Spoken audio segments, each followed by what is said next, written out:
March the 31st, John chapter 6 and verse 20.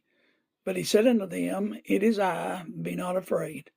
The disciples had entered into a ship, and on this particular journey a violent storm takes place. It's dark, and the storm is causing the disciples great fear. In the midst of the storm, Jesus comes walking on the water. The disciples see him, and their fear grows even worse. At first, they cannot believe it's a man. Surely it must be a spirit. Then they hear the words of Jesus as he calls out to them, Be not afraid.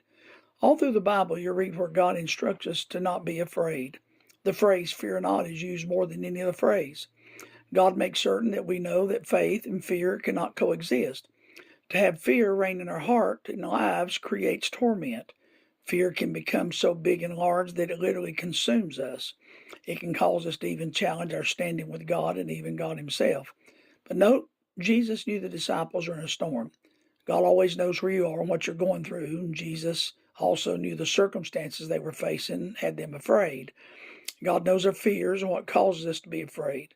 Jesus also knew it would take something supernatural to calm their hearts. Nothing short of a miracle would cause these disciples to be at ease in the midst of this vicious, violent storm. Oftentimes, God will do the unusual and supernatural when our storms overwhelm us. So Jesus also made sure he identified himself. As he approached the ship, he cried, It is I.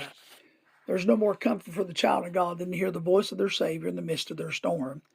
Yet just to hear him speak would not be enough. He walked on their storm. He demonstrated to the disciples that he was able to overcome the storm. He provided them a way out.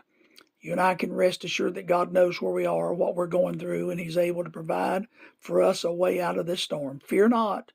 Jesus is walking in the midst of your storm today.